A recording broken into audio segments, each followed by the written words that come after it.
Hey, it's Jack from Jack Gately Real Estate and the Online Real Estate Academy. I just got off the phone with one of our students here, and she asked some awesome questions that I really think that people that are entering into the business could really benefit from. So I recorded my side of the conversation, and great questions, excellent questions about about nuts and bolts, about like the timing of taking the exam, when should you apply for the exam, when you should interview with agencies, what type of agencies you should apply for, and more importantly, how do you grow your business? How do you get leads? I think this is like an 11-minute phone call. There is a lot of gold in here if you're a new agent or if you're like been in the business but still kind of could use some direction. All right, here it is.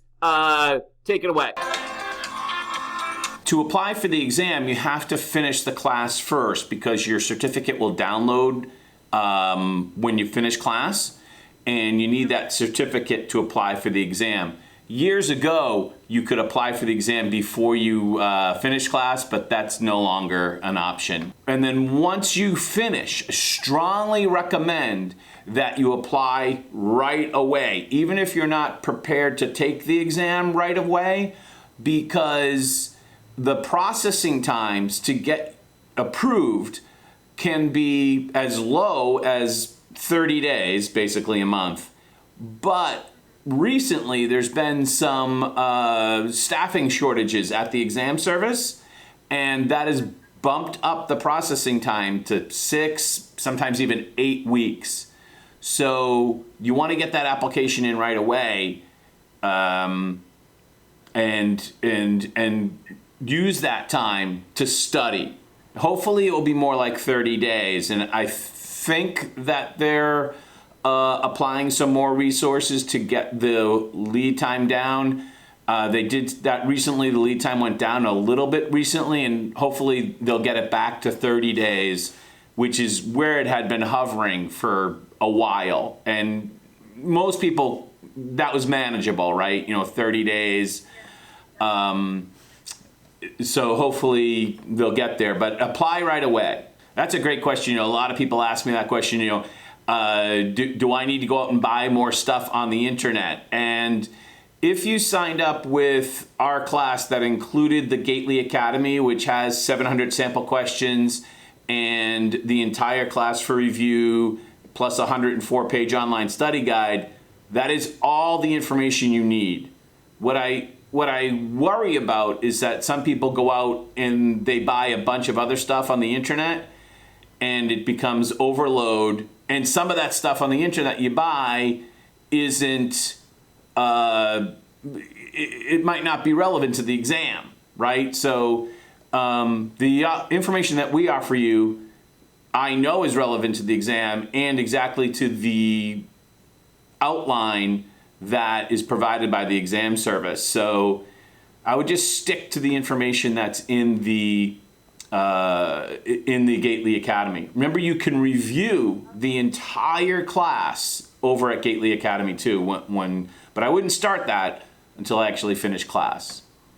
Oh, I love that question. I get this question a lot. I probably have a couple of videos on my YouTube channel about this, but you are kind of interviewing them, because here's the secret, is that most agencies, unless like it's some type of specialized agency or type of luxury agency, but most of your rank and file agencies, Century 21, Coldwell Banker, Jack Gately Real Estate, most agencies will hire you.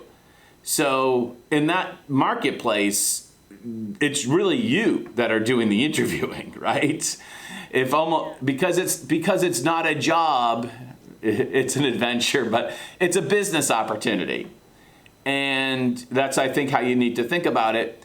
If it was me, and I think I've said this in many YouTube videos before, I would interview with 5 agencies of different types to learn. This is a learning opportunity, because you might go to one interview and you might learn all sorts of stuff, but then you might go get somebody else and they might give you a completely different perspective. And so I think it's an opportunity to learn. So don't even if you think like on the 3rd interview, oh, that's where I want to work, don't accept the offer. Do the other 2 interviews. So I like to say interview with 5 people. Some of that might be in person, Some of that might be in person. Some of that might be like by video conference, Zoom or whatever.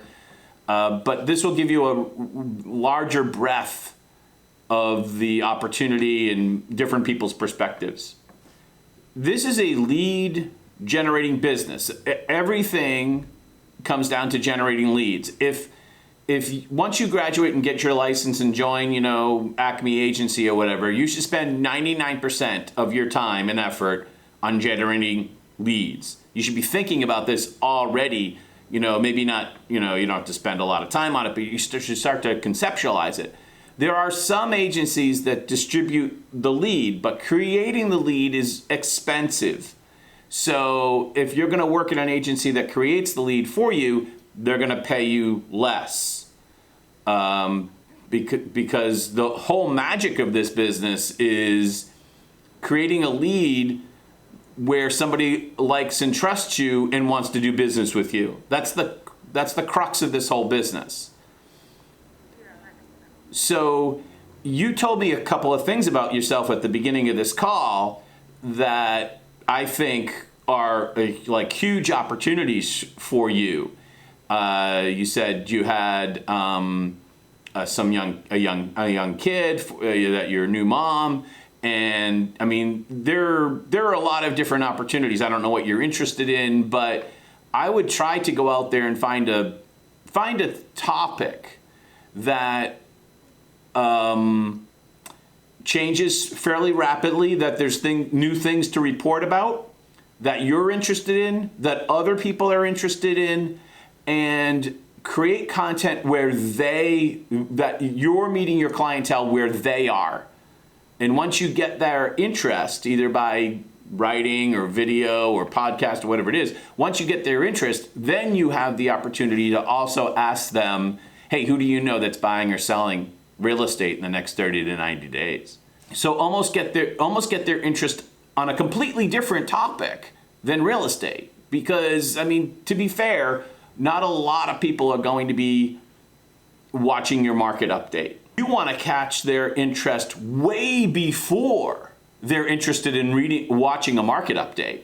Market updates are helpful, and what sold this week in Chelmsford, that's helpful. But you want to capture their interest way before that. And most people do that because I think the most effective way, although it takes a long time, but it can be a career. Remember, this is a job, not a job, it's a career. By providing value to an audience and building a relationship with them over time, and then when they think about buying or selling, they think of you. Right, and the great part of that is that you don't have to live someplace for a long time. Historically, real estate was always dominated by the people that had lived in the town, and they had so many personal connections. And people that have that profile, they still do very well.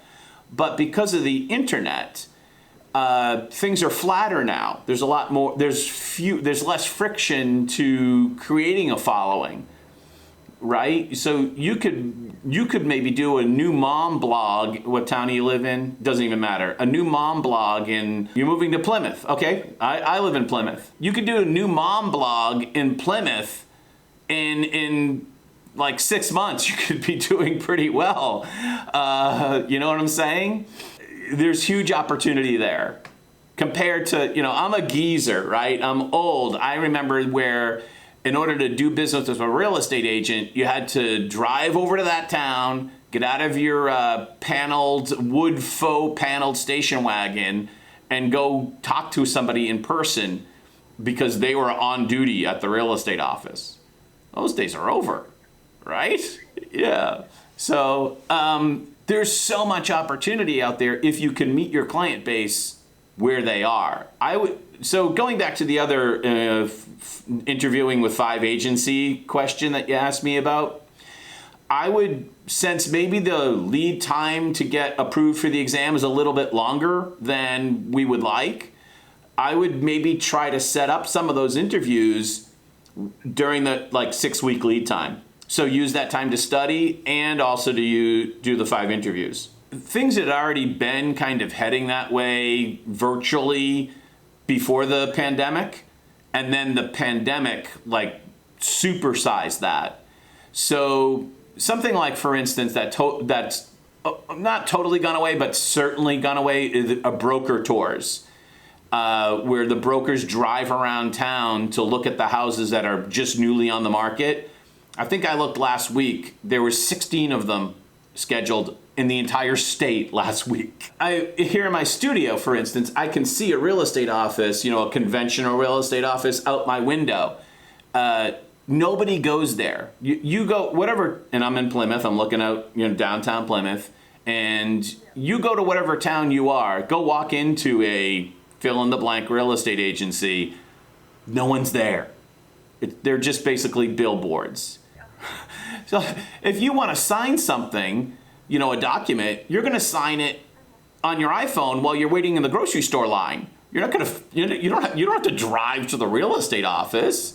So I think you should consider a brick and mortar you should definitely go interview at a brick and mortar real estate company. But since you mentioned EXP, you should probably interview with them too. Get a broader understanding of what the opportunity is, and probably also interview with like a mom and pop, not affiliated with a big name brand. See what I'm saying? Get a variety. And also, you'll get some resistance. You might call somebody up or stop into their office, and the first question they're probably going to ask you, are you licensed? And you might say, no, I just completed my real estate class and I'm waiting to book my exam. I've already applied for the exam. And some people might say, well, you come back when you actually pass the exam. All right, well, you just cross those people right off the list. But the people that say, oh, so you're going to be taking the exam in the next month or so, and you're going to say, yeah, that's the plan, just waiting to hear back from the state. Oh, well, come on in. Let's have a cup of coffee Tuesday at 2 o'clock. All right, well, hey, call anytime.